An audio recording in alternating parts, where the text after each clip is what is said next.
Now, Nana Komia was talking about the lack of resources, that probably government doesn't have money. That is why this the Trafigura matter, government couldn't pay, and why the recklessness continues. Doc, I don't know if you saw the releases I put out only yesterday, that many months after the 13th Africa Games, we are still incurring huge liabilities. What's wrong? What's wrong with that? What's wrong with that?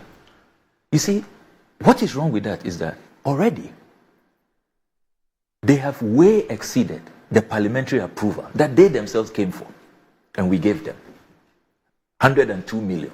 This is for the operational cost.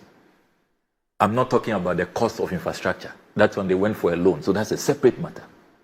You say you needed 102 million. It was approved. Before the closing ceremony, when I tracked the Give Me system, we have spent over 460 million. Instead of the approved 102 million. So I thought that... Could it be coming from contingency? So I thought that should be the end of the matter. Mm-hmm. Now, anytime I track, the releases and the withdrawals don't end.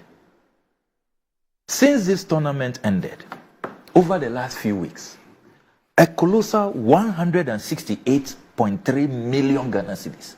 This is in addition to the 460. You've already exceeded what Parliament approved. You didn't come back to Parliament. No respect of our public financial laws. No regard for the Constitution. And they are still spending on these Africa Games. And that's why I had to put out a statement yesterday that when will it end? But if they are outstanding payments, they have to pay for them. No, but... Because we hear people who provided services or others saying that they are still owed money. Yeah, but who signed those contracts? You've heard some of the figures. $15 million on feeding. And the scandal around that. The people involved, the companies, they should wait. We are coming after them. But look, this sports minister who is running away from accountability. What do you mean by we have filed urgent, when you say he's running away, what do you mean? Because we filed urgent questions. Yes. When we summoned him to come and account, he only came and read how many medals we have won and all of that. And we said we will not accept this. We want the financials. Up to now, it's been more than 3 months. He's refusing to come and account. But he's a member of Parliament. That is what makes matters worse. So he won't answer the urgent questions. He's probably busy. Busy. Look, May 17th, this sports minister asked for 70 million. He was given.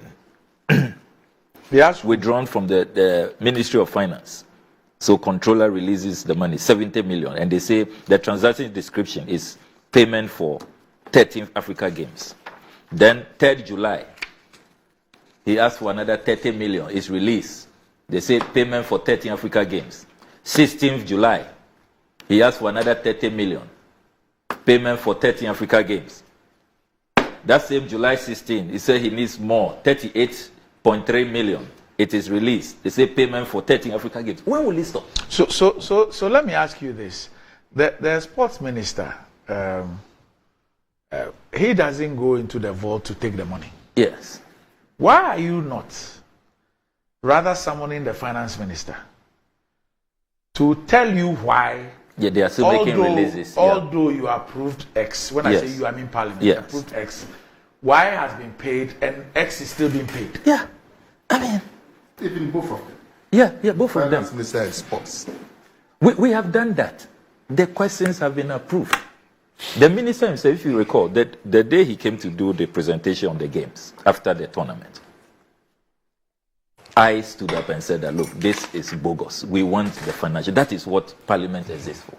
He said, there's an urgent question. So he would come and respond to the Honorable Woyome's urgent question on the matter.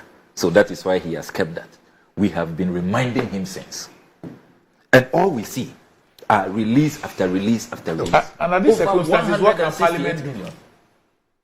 when a minister is asked an urgent question, and because I remember that a couple of years ago, the speaker issued some some threats. Probably we can appeal to the speaker. But to issue a threat, and we can initiate steps probably for a vote of censure. Unfortunately, we don't have the numbers. We don't have the 2/3, you know. But I mean, this is horrendous. It's horrendous. Randy, I don't look. Sabi Okudzeto. It sounds like Parliament is helpless. And why should it be? The numbers are equal. Yes. You have the speaker on your side. Yes. What more do you need? You say the sports minister or the sports ministry was granted 102 million. That's what they approved. And they've spent 460. Yes. And they are still spending. So immediately, that's a clear breach. And Parliament cannot do anything.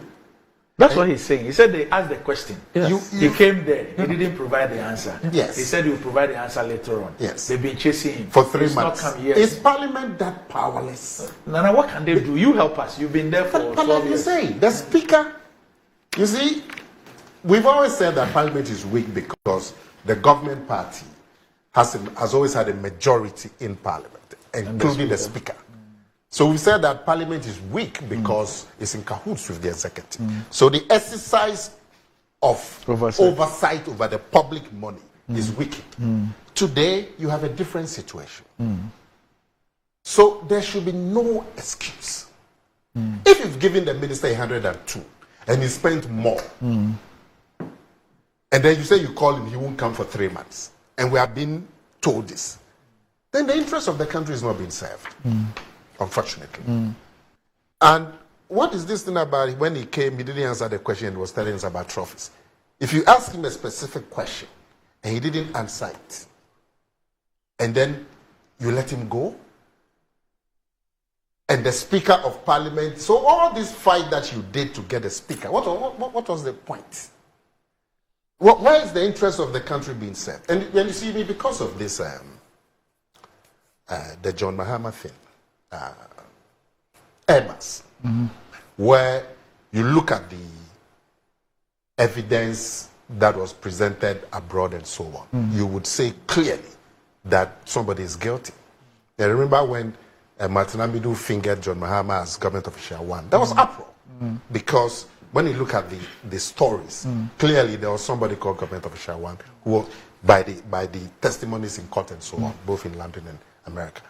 But when the OSP went into it, we saw the opinion. So I am a little careful about these things. Now, if you say that the man has been given 102, he spent 460, and he's still spent. 168 million over the last few weeks. And we are looking on. Parliament gave him 102. Even the vote of censure, even if you don't have the numbers, the process, the debate, because the man has to be there. So the Ghanaian people, look at this, what's happening with the Public Accounts Committee. The Ghanaians are following it. They are following where the money is. That is what you should be doing. But then you come and say that when we called him, he didn't come and answer and all of that. And then you are coming to lament here. Will this fall within the jurisdiction of assurances? Yes, it will, because he's giving an assurance to Parliament that he will come respond. And he's not. Can you use that? Yes, we can use that vehicle. But when except that, you see, time is of the essence because they are still spending. You see, how can you stop it? How can you stop it? Randy, At least until you have clarity. Randy, 1 second. The Committee of Parliament can summon any public official who's been entrusted with public money. In this case, the Committee on Finance and Sports can summon the Finance Minister and the Sports Minister once the Speaker agrees, and they'll be bound to appear. This is elementary. So at the most basic effort, why haven't you summoned these officials and told them that we gave you 102? Why have you spent 460? What is the basis of this? Where are the receipts? Where are all of that? So we can get to the bottom of it. For me, that's my worry.